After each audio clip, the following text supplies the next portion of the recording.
Hello and praise the Lord. I am Pastor Jerry Banks, First Lady of Power and Faith Ministries, where Apostle Ron Banks is our senior pastor and Apostle Benita Florence is our assistant. I'm happy to be with you this week. This week we're going to be talking about a place called there. Many times we hear people say, well, when I get there, I'll be all right. So when I get there, I will be happy. There's a place where the work and calling of the Lord, along with the blessings of the Lord, are waiting for us. There's a place where we must be in order to receive God's presence, protection, and provision. So where is there?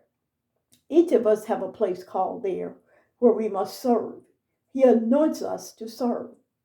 We must realize that in order to get to there, we must go through a door, go through a course. You cannot achieve without going through. We must go through somewhere in order to get to out there. If God sends you there, He is already there. He said, I'm waiting for you there. Yet, look at God, yet I will accompany you there. So when we are obedient, He will be there for us. If He is our God, we would never walk alone, and He is my God. He knows every crevice, every obstacle, and every blessing. Let Him lead you there. Some people sing when we all get to heaven, what a day of rejoicing that will be. When we all see Jesus, we will sing and shout victory. That means that we are looking forward to going to that place. That is a prepared place for prepared people. There is a leadway to heaven, meaning a door we must go through, a way we must take. Jesus is that way. John 10:7, Jesus says, I am the way, the truth, and the life. No man gets to the Father without me. I am the door. Jesus is not just a door, He is the door. He is the only door where we may enter and be saved.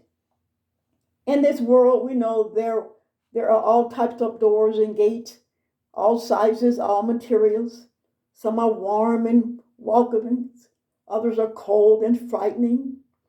We are trying to get to our there during our course of life, through a door to receive an opportunity to have comfort while we are here on earth, not just trying to get to heaven. Yes, our ultimate goal is heaven, but there is a there here on earth that we seek to be. We seek warmth and comfort. We seek knowledge and education. Somebody said, when I get my diploma, I'll be there. When I get my undergraduate, my master's, my second master's, or when I get my doctorate. Everywhere we strive to go and whatever we strive to be or do, there is a door we must enter to get there. A door must be open unto us. Whether we believe it or not, Jesus is still that door. He gives you the mind to study. He made a way for you to live comfortable down here. And He said you must work. Many want the gain of wealth without working. Oh yeah, some people would rather steal and destroy someone else. You'd rather join forces with the devil, who's your enemy. The internet, social media, all electronics devices, television, radio, it gives us opportunities to grow and achieve. But many people use that opportunity, that networking, to steal or connive. They use it to steal from other people. They become like Satan. But even the ones that are honestly working to achieve, you will achieve. But you still must realize that you cannot work your way to heaven. Jesus is the door we must enter to get there, to the ultimate there. He gives you the opportunity to accept Him. You can work your way to many achievements here on earth. You just can't work your way to heaven. There's a place here on earth and a door we must enter to get there. There's always a door. We know that doors keep us safe. We also know that doors always lead somewhere. We know that doors indicate a movement in our life. When we pass through a door, we're going from one place to another, trying to get to the there of our dream. The door connects us with what's next, or maybe to another door that will open for us, that will take you to your there. As long as we're on earth, there is always another there. So in order to get to your there, you must work. God says, yet and still, if a man works, he will eat. That means you will be able to provide for yourself. But he never said, leave him out. If you don't work, what will you achieve? Don't leave God out, even if you're working. Always put him there. But if you don't work, what will you achieve? The more you work, the more you will achieve here on earth.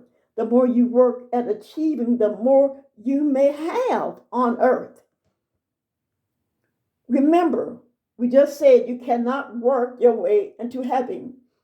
Your way is Jesus. He leads you there. He is the one who will take you there. We still have a spiritual work to do down here on earth. My Christian friends, there is a place he is sending us here on earth. Many times it does not look like a place we want to go or something we want to do. We like to go to familiar places. We like to go where we feel comfortable. He says, I will send you forth as sheep among wolves. There are times you will stand and fight, and there are times you will escape the fight. But be wise as serpents. Means listen and know what to do next. Listen to God's voice. He is directing you where you should be next, what step you should take. In Acts chapter 9, after Paul started telling people about Jesus, he was in danger of being killed. And in one instant, one night when the enemy was getting close to Paul was let down over the city wall in a basket, and it helped him escape. So sometimes he'll provide a way for you to escape, and sometimes he will enable you to fight. Matthew chapter 2, 13 to 23, an angel appeared to Joseph in a dream, telling him to flee to Egypt with Mary and the infant. Jesus fled because King Herod was seeking to kill the child. That was the way he had for him to escape that time. But we know that Jesus would not have been killed that way. But sometimes God just does things his way. He told David to fight Goliath. God told Gideon to fight with only 300 men, going against all the Midianites. And they were the men and Gideon, they were victorious. They won. God told Ezekiel to arise and go to a plain, and he would talk to him there. God is always directing us what to do, how to do it, and when to do it. Elijah was told to go to a widow in Zarephath, and there is where God would sustain him. That's in 1 Kings 17 and 9. Jacob was instructed to go to Egypt, and there is where God will provide for him during the famine. And we know about the famine if you read Genesis chapter 45. Moses was told to come into the mount and there receive God's law. God always have a place for us to go. There is always a there for us. It was there in the tabernacle that God promised to meet the children of Israel in Exodus 29 and 43. It was there on Mount Zion that the Lord commanded blessings forevermore, but we have to be to where he says go. Jesus told his followers to go to Galilee, after his death, and there they will see him. That's in Matthew 28 and 10. He is the one who takes us to our ultimate there. We can't say it enough. He is our shepherd. Look at the sheep naturally. Sheep are led by the shepherd. He leads the sheep to safe places. If sheep wander off on their own and try to fend for themselves without the shepherd, they could be eaten by wolves. We as God's sheep don't always know the way.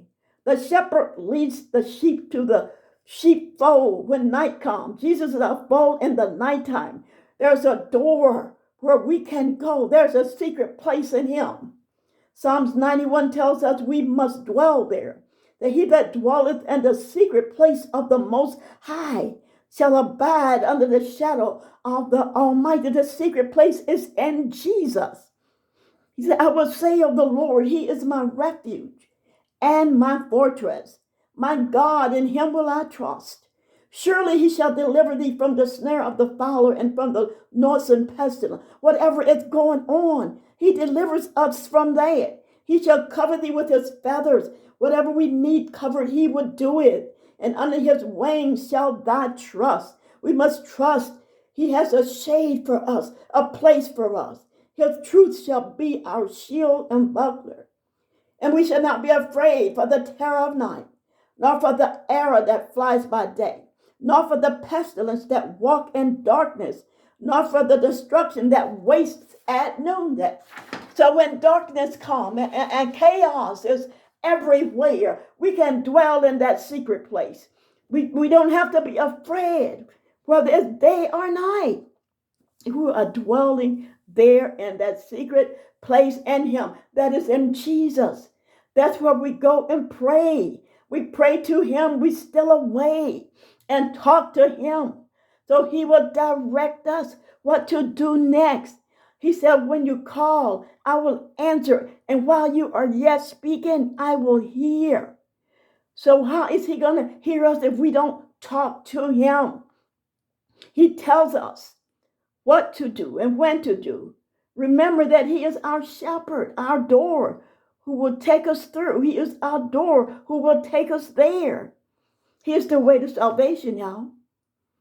He is saying only through him is salvation possible. So the ones who are saved should reach out to those the unsaved and show them the way to Jesus. See, if you are a leader and you are teaching people salvation without Jesus Christ, you are a thief and robber, robbing people of their opportunity to receive Jesus as Lord of their lives. Yes, Jesus is our door, and he is sending us to work. He tells us where to go. Isaiah 42 and 16, he says, I will lead the blind by ways they have not known, along unfamiliar paths. I will guide them. I will turn the darkness into light before them and make the rough places smooth. These are the things I will do. I will not forsake them. I will take them there. So when you cannot see your way, he will guide you. This prophetic word from Isaiah is telling us what Jesus is saying that he will do for us. When he comes, he will bring us out. Again, I say you can get there because he will take you there. Where is your next there here on earth? Follow him. He knows. Therefore, you never have to fear, even though storms arise. Sometimes, God, not sometimes, but God calms the storm anytime he get ready. He lets the storm rage and he calms it. He says, we can rebuke storms of life, whatever they are. He taught us that we can rebuke. Even when he rebuked the winds and the waves, he said, you are little faith. Now he's showing us that we can rebuke. As he guides us, as he takes us through, he will take us to the place where we need to be, to know how to rebuke storms, to know how to get through, to know how to defeat the enemy who's already defeated. And we can walk and follow him as he takes us there. We're going to stop right here. I want to thank you so much for listening. Thank you for listening to Power and Faith today. God bless you.